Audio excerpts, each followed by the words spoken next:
हम एक बहुत इम्पोर्टेंट यूनिट है जिसको शुरू करने जा रहे हैं। आपकी मॉडर्न फिजिक्स की एक आप कहें कि आपके एग्जाम के लिए काफ़ी इम्पोर्टेंस रखने वाला ये चैप्टर रहेगा, जिसके अंदर में हम आज स्टडी करेंगे एक्स-रेज़ को लेकर। देखिए एक्स-रेज़ आप लोगों ने देखा भी होगा प्रीवियस पेपर जब आपने 2018 का जब एनालिसिस किया होगा तो काफ़ी क्वेश्चन वहाँ पर मैंने आप लोगों को दिखाए थे कि आपको एक्स-रे से रिलेटेड पूछे गए।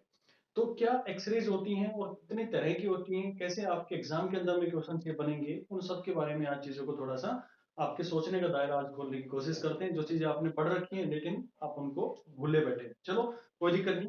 पहली बात करें कि हमारे पास में एक्स-रे जो होती है वो बनती कैसे है? देखो, एक आप लोगों को एक स्पेक्ट्रम पढ़ाया जाता है, जो भी हमारे पास में इलेक्ट्रोमैग्नेटिक वेव्स होती हैं, उनके एक स्पेक्ट्रम के बारे में आप लोगों से बात करी जाती है। तो मैंने जब इलेक्ट्रिसिटी पढ़ा रहा था, तो मैंने कहा था कि जब भी कोई चार्ज हमारे पास में है, अगर वो रेस्ट पोज़ीशन पर है, तो रेस्ट पोज़ीशन पर है तो वो हमारे पास में क्या जनरेट करता है?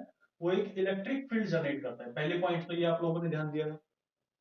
दूसरा, अगर ये चार्ज पार्टिकल मूव करना शुरू कर दे, तो जब ये अपनी पोजीशन से यूनिफॉर्म मोशन यानी कि उसके एक्सेलरेशन जो हो विदाउट एक्सेलरेशन जब मूव करना शुरू कर देता है, तो हम कहेंगे कि उसके अंदर में विदाउट एक्सेलरेशन तो वो वहां पर क्या जनरेट करता है? एक मैग्नेटिक फील्ड वहां पर जनरेट कर देता है। बी से हम उसको रिप्रेजेंट कर सकते हैं। अगर यही एक्सल जो हमारे पास में इलेक्ट्रॉन है, ये एक एक्सेलरेटेड मोशन करना शुरू कर देता है, तो एक्सेलरेटेड मोशन होने के कारण यहां पर क्या हो जाता है?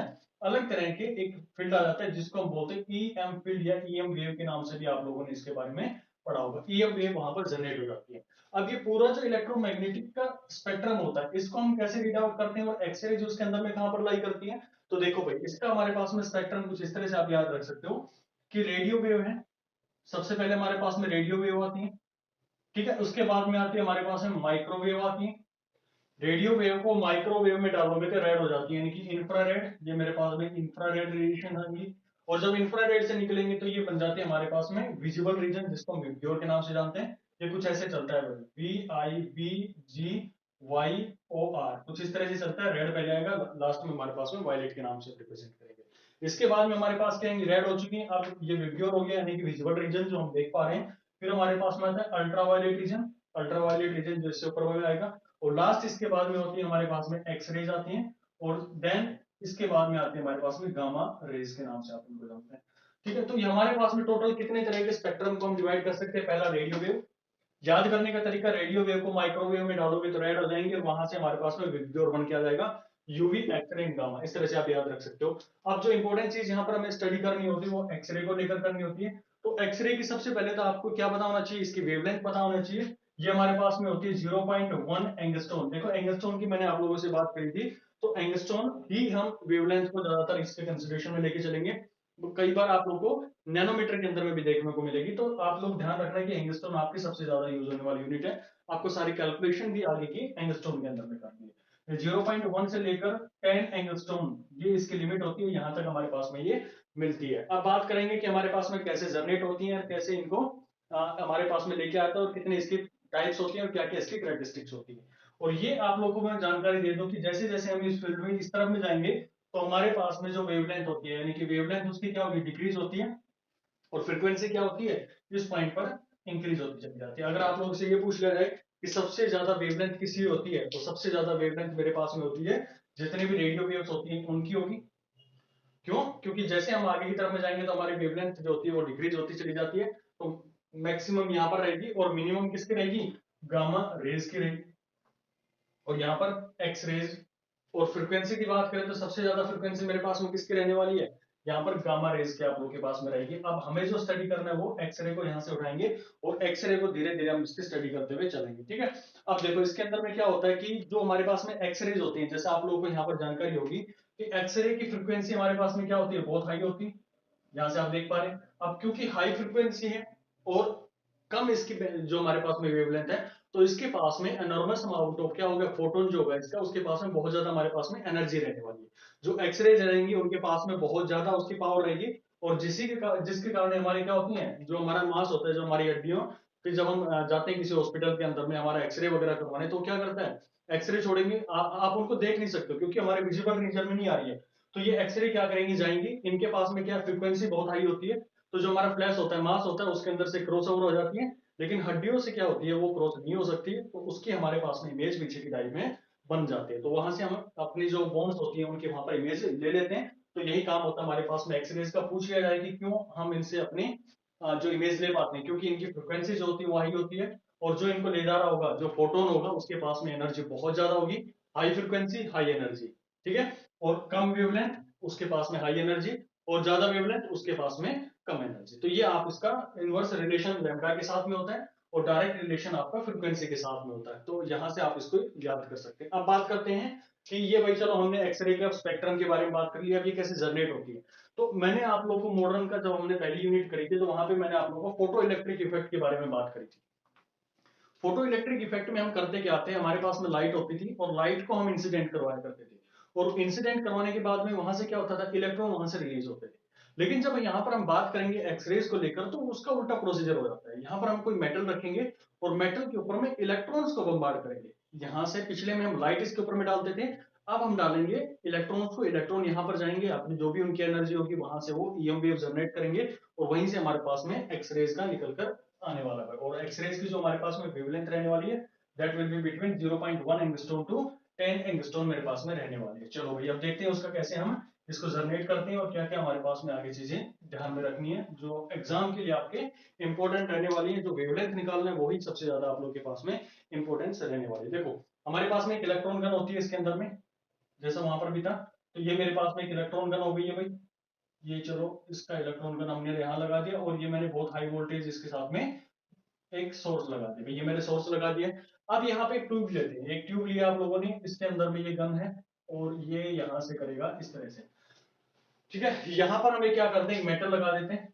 मेटल जो भी होगा, अभी उसके बारे में पूरी स्टडी करेंगे, क्या क्या इस मेटल की कैरेक्टरिस्टिक होनी चाहिए। ये मेटल यहाँ पे मैंने लगा दिया, और इसके पीछे हम यहाँ पर क्या लगा देते हैं, कूलेंट लगा देते हैं भाई। ये मेरे पास में कूलेंट लगा होगा, यहाँ पर हमने इसके साथ में कूलेंट लगा दिया। अब करेंगे क्या, इसके अंदर में जो भी वोल्टेज होगा, इसके चारों तरफ ये जो ट्यूब बनी होगी, इसके चारों तरफ में हम एक हाई वोल्टेज लगा देते हैं। ये मैंने वोल्टेज लगा दिया, जिसको मैं रिप्रेजेंट करूंगा आगे वी से। याद रखना इसको, वी जो है इसके अक्रॉस में वोल्टेज लगाई गई है। अब देखो, जब यहां से पावर सप्लाई होगी, इस पॉइंट को ध्यान से सुनना, जब यहां से मैंने इसके पावर सप्लाई करी, तो ये इलेक्ट्रॉन गन जो है, यानी कि यहाँ पर जो हमने कॉइल यूज करी है, इलेक्ट्रॉन यहां से अपनी तरफ से रिलीज करना शुरू कर देगा।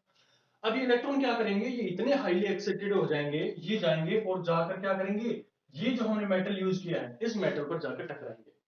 अब इनके पास में काइनेटिक एनर्जी होगी, और जब भी हमारे पास में इस तरह का कोई हीटिंग होता है, तो वहां पर क्या होगा, एक कोलिजन होगा। कोलिजन होने के कारण में यहाँ पर ये जब इस मेटल से टकराएगा, टकराने के बाद में यहाँ पर इलेक्ट्रॉन जो होंगे वो एक्साइट होंगे, और जब वो एक्साइट होंगे तो यहाँ से क्या निकलने वाला है मेरे पास में, यहाँ से मेरे पास में रेडिएशंस निकलेंगे, ईएम वेव्स निकलेगी।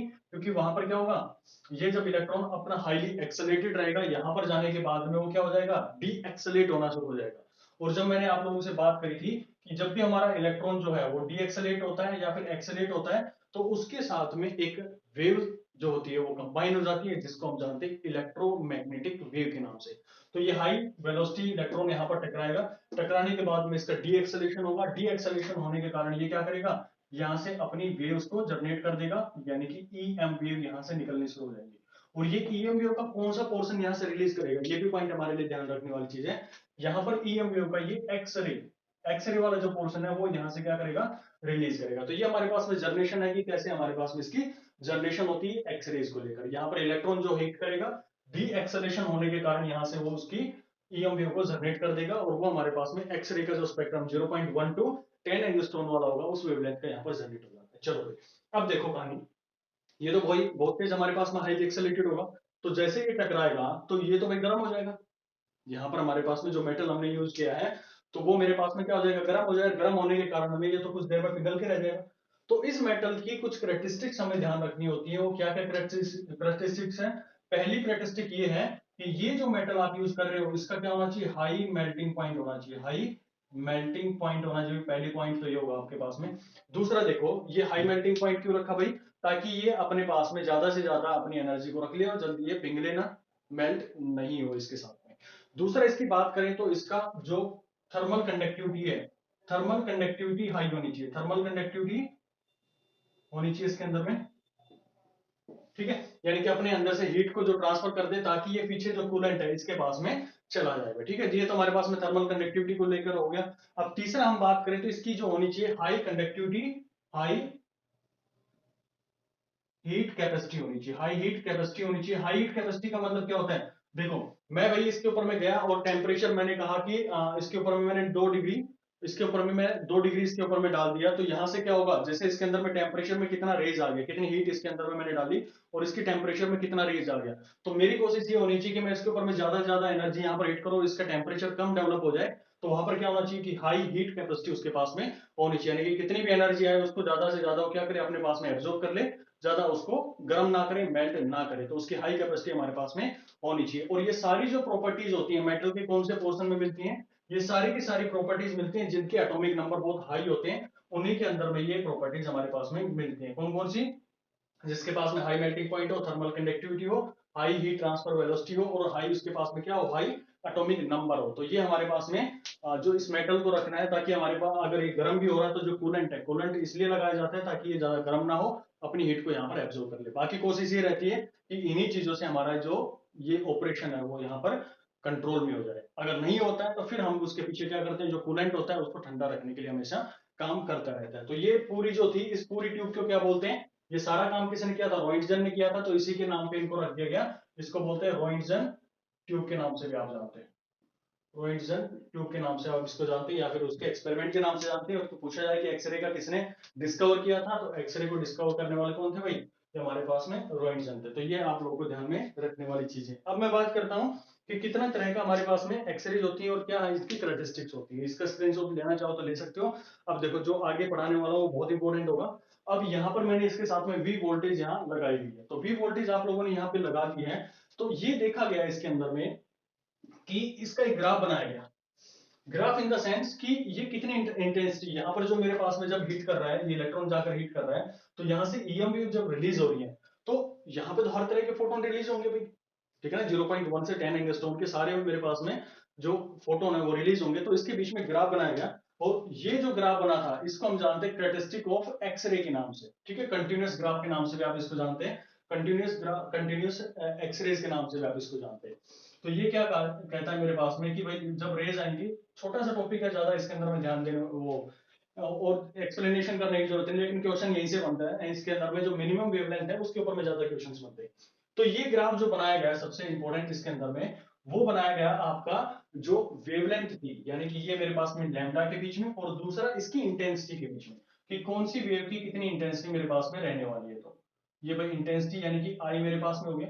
इस पूरे ग्राफ को जब कंसिडर किया गया तो एक पूरा ग्राफ कुछ इस तरह का बना हुआ है, ध्यान से देखना इसको, ये ऐसे गया और ऐसे हमारे पास में ग्राफ निकल कर आ गया। अब इस पॉइंट पर देखना चाहोगे आप लोग, तो ये बताओ मेरे को, अगर मैं इस पॉइंट को कंसिडर कर दूं, इस पॉइंट को मैंने कंसिडर किया, तो यहां पर मेरे पास में क्या रहने वाली है, आप कहोगे कि ये मेरे पास में लैम्डा 1 हो गया, अगर वेवलेंथ मैं इसको लैम्डा 1 मान लेता हूं, और इस पॉइंट पर ये क्या हो गई है, ये मेरे पास में लैम्डा ये हो गई है, तो ये इंटेंसिटी I1 हो गई है भाई।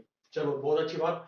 ये पॉइंट की मैं बात करूं तो यहाँ पर आप लोग कहोगे कि ये मेरे पास में लैम्डा 2 हो गया है, और इस पॉइंट पर इंटेंसिटी जो थी वो मेरे पास में I2 हो गई है। ये भी बहुत अच्छी बात आप लोगों ने समझ ली। अब देखो, तीसरे पॉइंट को मैं कंसिडरेशन में लेके आ रहा हूं, और तीसरा पॉइंट मैंने ये कहा कि आप मेरे को ये बताओ ये पॉइंट क्या है। ये आपने कहा जी ये मेरे पास में लैम्डा है, लेकिन कौन सा लैम्डा। अब आप देख पा रहे होंगे कि इससे पीछे जो इंटेंसिटी यहां पर आई क्या हो गया, 0 हो गया, यानी कि जो मेरे पास में ये वो मिनिमम फोटोन होगा, ये वो मिनिमम फोटोन की वेवलेंथ होगी जो कि इस पूरे एक्सपेरिमेंट से यहां पर रिलीज हो सकती है। यानी कि ये कहोगे कि ये मेरे पास में minimum length of wavelength of the photon है जो कि ये हमारा एक्सपेरिमेंट रिलीज कर सकता है। तो ये आप इसको जानते हैं लैम्डा मिनिमम, यानी कि मिनिमम वेवलेंथ के नाम से भी आप इसको जानेंगे। और एग्जाम के अंदर में यही पूछा जाता है कि मिनिमम वेवलेंथ आपको निकालनी है, कि जो भी मेरे पास में एक्सपेरिमेंट रहा होगा उसके अंदर से कितनी मेरे पास में जो फोटोन है उसका मिनिमम से मिनिमम मेरे पास में कितना आ सकता है। आपको सारी चीजें वैल्यूज गिवन होंगी कि मैंने यहाँ पर वी वोल्टेज पहले 1 वोल्ट लगाया, 2 वोल्ट लगाया, 3 वोल्ट लगाया। जब ये पूरा एक्सपेरिमेंट किया जाता है तो आपको सिर्फ और सिर्फ इसका रिजल्ट याद रखना है। ये आपको निकालने के लिए बोलेगा इस मिनिमम वेवलेंथ को, इसका डायरेक्ट फॉर्मूला है हमारे पास में, जो हमारे पास में लैम्डा मिनिमम, और ये वैल्यू पूरी आप लोगों के पास में एंगस्ट्रॉम में निकल के आएगी। और इसका जो वैल्यू रहेगा that will be equal to 12400 divided by V. बहुत इंपॉर्टेंट फॉर्मूला है ये, डायरेक्ट इसके ऊपर में क्वेश्चंस आए हुए हैं आपके एटीसी एग्जाम के अंदर में, ठीक है। अब देखो, यहां पर बात करें कि मैं ये कहूं कि इस पॉइंट पर बताओ, यहां पर हमारे पास में क्या होगी, एक वेवलेंथ रही होगी, ये मैंने बोल दिया लैम्डा 3 है मेरे पास में, ये मैंने बोल दिया ये मेरे पास में I3 हो गया भाई। क्या ये मेरे पास में ऐसा तो नहीं है कि 2 पॉइंट पर सेम इंटेंसिटी मिल रही है? यहां पर भी मेरे को सेम इंटेंसिटी मिल रही है, मान लो ये एक वेवलेंथ ये है, और इस पॉइंट पर भी मेरे को सेम इंटेंसिटी मिल रही है। इसकी चीजों के बारे में आप लोगों को फिर कभी दूसरे लेक्चर के अंदर में हम डिस्कस करेंगे, लेकिन जो आपके एग्जाम के लिए है उसके लिए सिर्फ ये आप लोग ध्यान रखना है कि लैम्डा मिनिमम आपको कितनी निकालनी होती है, ठीक है। ये क्या रीजन रहा है कि रखना है कि लैम्डा मिनिमम आपको कितनी निकालनी होती है, ठीक है। ये क्या रीजन रहा है कि हमारे पास में 2 पॉइंट्स पर ये मिलती है, that is not much important for your exam. आपके लिए जो था वो फॉर्मूला यहाँ पर बता दिया है। ये जो वैल्यू निकल के आएंगी मेरे पास में एंगस्ट्रॉम में निकल के आएंगी। अब मेरे को क्वेश्चन बताओ आप लोग, मैंने ये कहा कि मैं एक आप लोगों को ग्राफ देता हूं, ये मैंने एक ग्राफ दे दिया, आप लोगों को इसकी वी पे कमेंट करना है कि कौन से का वी ज्यादा है और कौन से का मेरे पास में कम। ये मैंने यहाँ पर एक ग्राफ ये दे दिया और दूसरा ग्राफ मैंने यहाँ पर आप लोगों को ये दे दिया। ये मैंने कहा कि इसके ऊपर में मैंने V1 लगा दिया और यहाँ पर मैंने V2 लगाया हुआ, यानी कि ये वोल्टेज मैंने लगाई हुई है। तो पहला काम तो ये बताओ, जो यहाँ पर एक हम इसका एनालिसिस कर लेते हैं, क्या ये जो वेवलेंथ है वो मटेरियल पे डिपेंड कर रही है? इस मटेरियल पे डिपेंड किया नहीं किया, यानी कि हमारी वेवलेंथ इसके मटेरियल पर डिपेंड नहीं करती है। केवल और केवल ये किस पे डिपेंड करती है? ये हमारा V यहाँ पर कितना लगाया गया है उसी के ऊपर में डिपेंड करती है, जो हमने इसके ऊपर में वोल्टेज लगाई है। तो कहीं ना कहीं ये जो ग्राफ रिलेट करने वाले हैं, ये ग्राफ मेरे पास में जो वेवलेंथ यहाँ पे जनरेट होगी, जो फोटोन की वेवलेंथ यहाँ पर जनरेट होने वाली है, वो कहीं ना कहीं V पर ही डिपेंड कर रही है। तो इस केस में बताओ मेरे को कि V1 ज्यादा या V2 ज्यादा? बिल्कुल, आप लोगों ने सही समझा होगा इसके अंदर में कि जो मेरे पास में V1 की जो मेरे पास में V1 जो है वो much much greater than V2 है। कैसे भाई? आप लोग देख पा रहे होंगे कि मैं अगर V की वैल्यू को बढ़ा देता हूं तो लैम्डा वहां पर क्या हो जाएगा, मिनिमम मेरे पास में कम हो जाएगा। जैसे मैं कहूं कि V मैंने बढ़ाया 1.2 कर दिया, तो मेरे को बताओ लैम्डा की वैल्यू कितनी आ जाएगी? 0.5 आ जाएगी। और मैंने दूसरा वैल्यू रखा 1/1, यानी कि मेरे पास में 1 वैल्यूज क्या आ जाएगी जब इसको मैं कैलकुलेट करूंगा।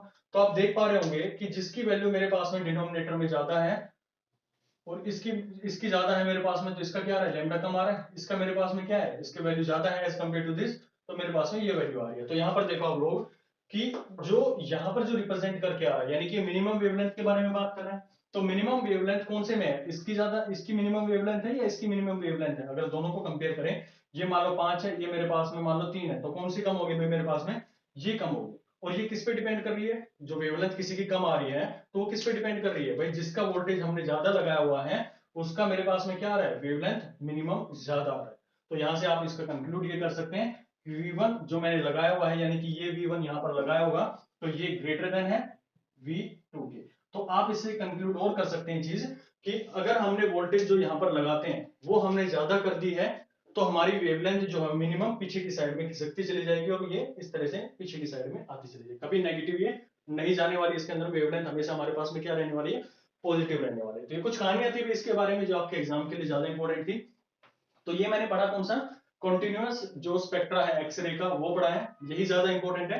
दूसरा मैं स्पेक्ट्रा आप लोगों से अभी बात करना चाह रहा हूँ, दूसरा जो कंटिन्यूअस एक्सरेज जो हमारे पास में कैरेक्टरिस्टिक एक्सरेज है उनके बारे में डिस्कस करेंगे। आप इतने जल्दी से इसका स्क्रीनशॉट लेना चाहो तो भाई ले लो इसके अंदर, ठीक है। कैलकुलेशन कहाँ से आई है 124/V, इसके ऊपर में ज्यादा आप लोग को ध्यान देने की जरूरत नहीं है, बस इतना ही आप लोग इसके अंदर में ध्यान रख लो भाई। चलो अब देखो, अब ये तो आप लोगों ने ग्राफ बना दिया, अब इसको क्या किया साइंटिस्ट लोगों ने, और बहुत अच्छे से इसको गौर से समझने की कोशिश करी और इसको माइन्यूट तरीके से इसको एक्सप्लेन करने की कोशिश करी। तो अब देखो कहानी क्या आती है जब हम कैरेक्टरिस्टिक इक्वेशन इसके एक्सरे के बारे में बात करेंगे। इधर वाला मिटा देते हैं, अब इसका कोई हमारे पास में ज्यादा यूज नहीं रहने वाला है।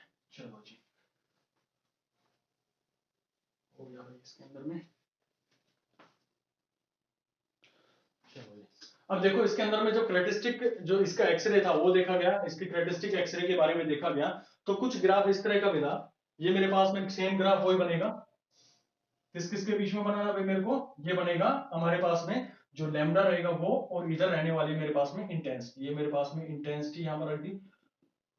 अब यहां से ग्राफ जो शुरू होगा, ये ग्राफ ऐसे चला और ऐसे दो पीक ऐसे आती हैं, ये आ गया, फिर ऐसे जाएगा, फिर दो पीक आएंगी, ये कुछ इस तरह का आ जाएगा, और ये ग्राफ फिर बाद में ऐसा कैसा होता चला जाएगा, यानी कि इसके ऊपर में सींग होगा भाई, ठीक है ना। तो ये जो सींग आए हैं इसके ऊपर में, तो ये कहां से आ गए आखिरकार? जब हमारा ग्राफ जो नॉर्मल चल रहा था वो तो कुछ इस तरह का बन रहा था भाई, यहाँ पर इस पॉइंट पर बिल्कुल ऐसे सिंपल का सिंपल बना हुआ था। लेकिन जब इसको माइन्यूटली इसके अंदर में देखा गया तो एक कंक्लूड निकाला गया भाई, ये मेरे पास में क्या रहने वाली है, लैम्डा मिनिमम जिसका फॉर्मूला हमारे पास में वही रहेगा जो हमने पीछे पढ़ा है, सेम फॉर्मूला मेरे पास में वही रहने वाला है इसका भी।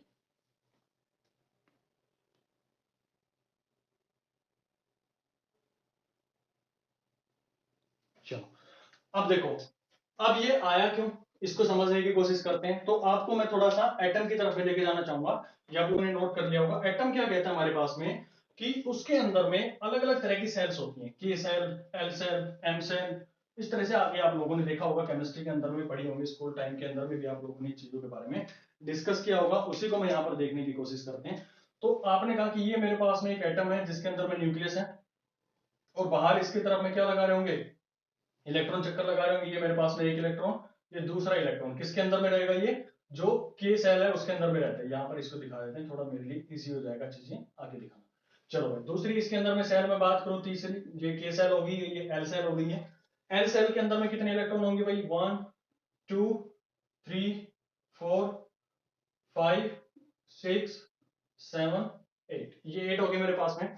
अब देखो, तो पिछला जो आपने एक्सपेरिमेंट देखा था उसमें क्या क्या गया था कि से मेरे पास में इलेक्ट्रॉन गन थी, ये इलेक्ट्रॉन गन से इलेक्ट्रॉन यहां से रिलीज हुई, इलेक्ट्रॉन यहां से रिलीज होंगे और इस मेटल के ऊपर में जाकर हिट करते हैं।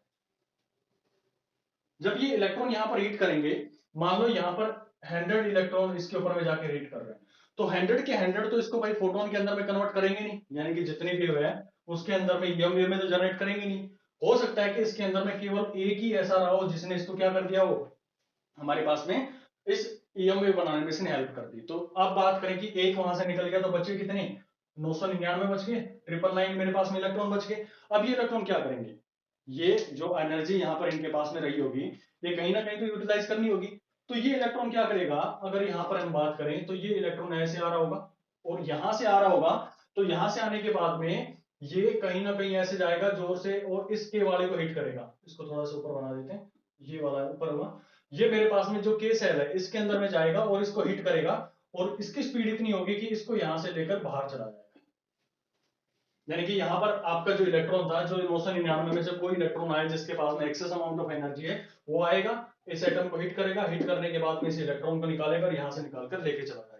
अब ये इलेक्ट्रॉन यहाँ से निकल गया, तो आप लोग देखो यहाँ पर क्या होगी, मेरे पास में एक वैकेंसी जनरेट हो गई है, ये मेरे पास में इलेक्ट्रॉन की एक वैकेंसी जनरेट हो गई है, यानी कि हम बात करें कि एक होल जनरेट हो गया। अब होल जनरेट हो गया तो क्या करेगा ये, तो इसको तो अंदर वाली सेल को तो अपनी स्टेबिलिटी चाहिए ना, जो भी न्यूक्लियस के पास में होते हैं उनकी कोशिश होती है कि उनके पास में स्टेबिलिटी आ जाए। तो क्या करेगा ये, बाहर जो एल के अंदर में इलेक्ट्रॉन घूम रहे हैं ना, इसको अपनी तरफ में अट्रैक्ट करेगा। क्योंकि हमारे पास में ये हायर एनर्जी के अंदर में रखे हुए, हमने बात करी थी जब एटम के हमने चैप्टर पढ़ा था, ये मेरे पास में हायर एनर्जी पे है, ये higher energy to lower energy आ रहा है। तो क्या करेगा, यहां से अपने पास में एक रे जो है, यानी कि एक हमारे पास में ईएम वेव और जनरेट कर देगा उस पर्टिकुलर वेवलेंथ की। तो यहां आप लोग देख पा रहे हैं कि जो भी मेरे पास में ये वेवलेंथ की यहां पर जनरेट करेगा, तो ये पर्टिकुलर कुछ हमारे पास में स्पेक्ट्रम होते हैं जहां पर हमारे पास में ये वेवलेंथ पर्टिकुलर ज्यादा अमाउंट में मिलती है, यानी कि उनकी इंटेंसिटी ज्यादा मिलती है। क्यों मिलती है, पहला तो इसने क्या किया, इसको हिट कर दिया, तो हिट करने से एक तो वेवलेंथ इसने जनरेट करवा दी वही, दूसरा जो बच गए यहां पर, वो क्या करेंगे, इस इलेक्ट्रॉन को अपने साथ में लेकर चलेंगे। तो जो एल सेल के अंदर में इलेक्ट्रॉन घूम रहा होगा, वो चाहेगा कि मैं नीचे की साइड में चला जाऊं, ये उसको कैप्चर कर रहेगा अपने पास में। क्यों, क्योंकि उसको एक स्टेबिलिटी चाहिए, वो स्टेबिलिटी चाहिए, तो ये इलेक्ट्रॉन यहां से जंप करके नीचे की साइड में इसके पास में आ जाएगा। अब जब नीचे आ रहा है तो ये अगर मान लो मेरे पास में 10, इसका अगर मान लो -10 जूल पर है, और यहां पर मान लो इसकी मेरे पास में ये मान लो -20 जूल पे है, कोई अज्यूम किया मैंने, ऐसा कोई स्टैंडर्ड डेटा नहीं उठाया मैंने यहाँ पर। तो ये मेरे पास में लोअर एनर्जी पे, ये मेरे पास में हायर एनर्जी पे है, तो higher energy to lower energy आएगा। तो लोअर एनर्जी पर आ रहा है तो मेरे पास में कितनी एनर्जी इसके अंदर में यूज करेगा, ये 10 जूल करेगा। तो 10 जूल जब यहां से रिलीज होगी तो ये अपने आप में एक फोटोन जनरेट कर देगी, फोटोन का मतलब एक लाइट जनरेट कर देगी, और ये वही लाइट होगी जो इस पर्टिकुलर पॉइंट पर मिल रही होगी। यानी कि यहाँ पर जो नंबर ऑफ फोटोन यहाँ से रिलीज हो रहे हैं, हर फ्रीक्वेंसी का फोटोन रिलीज हो रहा होगा, लेकिन यहाँ पर एक तो ये वेवलेंथ वाला मान लो λ1 है, वो मेरे पास में है, ये λ1 मान लेते हैं, और ये λ2 मान लेते हैं। यहाँ पर भी इसको मान लो λ1 है, और दूसरा एक और इलेक्ट्रॉन यहाँ से मान लो इसने बोल दिया λ2 और रिलीज हो रहा है इसके अंदर। ओके, तो ये मेरे पास में दो इलेक्ट्रॉन ऐसे हुए जिन्होंने क्या किया, अपनी के सेल से नीचे की साइड में आए, तो दो अलग अलग वेवलेंथ यहाँ पर उन्होंने जनरेट कर दी, दो वेवलेंथ अलग अलग जनरेट करी। तो यहाँ से पूरा लैम्डा से इंफिनिटी तक की जितनी भी मेरे पास में थी, लैम्डा 1 से लेके मान लो लैम्डा 10 तक की, लैम्डा 10 तक की यहाँ से वेवलेंथ जनरेट हो गई थी। तो सबसे ज्यादा किसकी मिलेंगी आपको, लैम्डा 1 का जो इंटेंसिटी होगा यहाँ से भी मिला, दूसरा ये जब ऊपर से नीचे आया वहां पर भी आप लोगों को मिला, दूसरा जो मेरे पास में लैम्डा 2 वाला है यहां से भी मिला, जब इलेक्ट्रॉन यहां से हिट करके निकालेगा वीएम को वहां से भी मिलेगा लैम्डा 2, और यहां से भी मेरे पास में मिल रहा है, यानी कि दो मेरे को लैम्डा 2 मिलेगी। तो आप देख पा रहे हैं कि यहाँ पर क्या हुआ, अलग अलग दो पीक बन गए, यहाँ पर पीक बन गया और एक दूसरा यहाँ पर पीक बन गया। अब ये क्या होते हैं, अलग अलग तरह के होते हैं, उनको ज्यादा डेप्थ में आप लोगों को ध्यान में नहीं रखना चाहिए। क्या होता है मैं आप लोग को थोड़ा सा उसका आइडिया दे देता हूँ कि जब भी हमारे पास में कोई इलेक्ट्रॉन, ऐसे हमारे सेल पड़ी थी, ये मेरे पास में के सेल है, ये एल सेल है और ये मेरे पास में एम सेल है, इस तरह से हम उसकी बात करते हैं। तो जो इलेक्ट्रॉन है वो मेरा अगर यहां से इस पर्टिकुलर पॉइंट से एल से यहां पर आ रहा है, ये मेरे पास में बोल दिया, तो मैं बोलता हूं कि ये मेरे पास में के सेल का अल्फा ट्रांजिशन हुआ। यहां से अगर एम से इस पॉइंट पर आ रहा है तो हम कहते हैं कि के से बीटा ट्रांजिशन हुआ।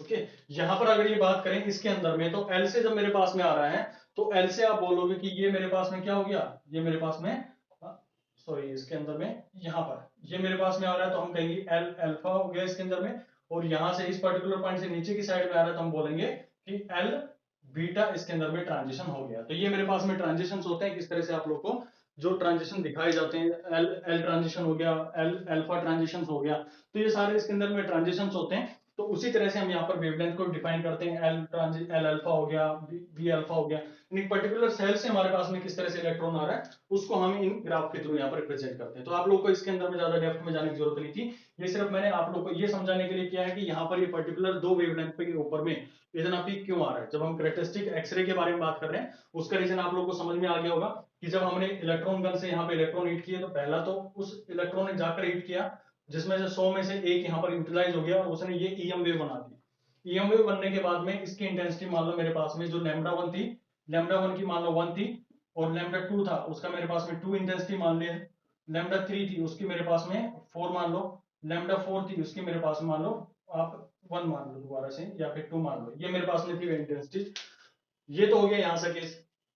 फिर क्या हुआ, ये जो इलेक्ट्रॉन बाकी बच गए 999 वो क्या करेंगे, इस एटम को दोबारा हीट करेंगे और हीट करने के बाद में इस पर्टिकुलर इलेक्ट्रॉन को यहां से लेकर चले जाएंगे। जब इलेक्ट्रॉन यहां से चला गया तो जो एल सेल के अंदर में है वो नीचे आने की कोशिश करेगा, जो भी मैंने एल अल्फा और के अल्फा वगैरह के बारे में बात करी। तो ये कहां से आएगा, एल से के अंदर में आ रहा है, तो एल से के अंदर में आ रहा है तो हम बोलेंगे कि ये के अल्फा ट्रांजिशन हुआ इसके अंदर में। तो के अल्फा ट्रांजिशन होने के कारण में ये इस पॉइंट पर आएगा। जब ये नीचे आ रहा है तो अपनी एक वेवलेंथ जनरेट करेगा, और हम ये मान लेते हैं कि ये जो वेवलेंथ इसने जनरेट करी वो लैम्डा 1 और लैम्डा 2 उसने जनरेट कर दी। तो लैम्डा 1 की जब यहां से आ रहा होगा तो हम मान लेते हैं उसकी जो इंटेंसिटी है वो रहने वाली है 5। दूसरा जब ये इलेक्ट्रॉन जो दूसरा फोटोन यहां से जनरेट हो रहा होगा उसकी हम वेवलेंथ मान लेते हैं, वेवलेंथ जो लैम्डा 2 रहेगा उसकी इंटेंसिटी में मान लेता हूं 6 है। तो आप देख पा रहे होंगे कि मेरे पास में 6 हो गया, ये मेरे पास में 8 हो गया, ये मेरे पास में 4 हो गया, ये मेरे पास में 2 हो गया। तो दो ऐसे पॉइंट इसके अंदर में आप लोग को मिले हैं जहां पर इसका वेवलेंथ पर्टिकुलर पॉइंट्स के ऊपर में एक पीक डाल रहा है। तो इसीलिए हमने बोला था कि हमने जब इसको माइक्रोस्कोपिक लेवल पर यानी कि बहुत माइन्यूट लेवल पर चेक किया तो हमें ये दो इसके अंदर में दिखाई दिए। बस यही आप लोग इसके अंदर में स्टडी करना था, ज्यादा इसके अंदर में आपको डेप्थ में नहीं जाना। कंसेप्ट आप लोगों को समझ में आ गया होगा।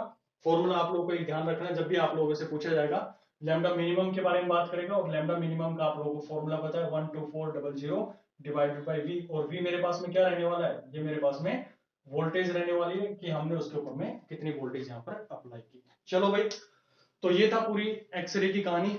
इसके बाद में हम जो नेक्स्ट इसके अंदर में कुछ टॉपिक्स होंगे जो हमारे पास में न्यूमेरिकल्स होंगे उनके बारे में हम डिस्कस करेंगे।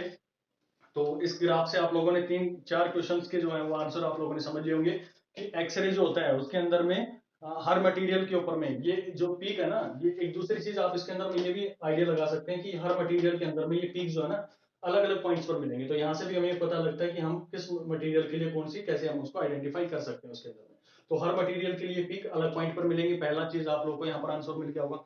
दूसरा आप लोगों ने बोला होगा कि कैरेक्टरिस्टिक जो पीक्स हैं, कैरेक्टरिस्टिक जो हमारे पास में कैरेक्टरिस्टिक एक्सरे है उसके अंदर में दो पीक क्यों मिलती है, उसका रीजन मैंने आप लोगों को यहाँ पर भी समझाने की कोशिश करी है।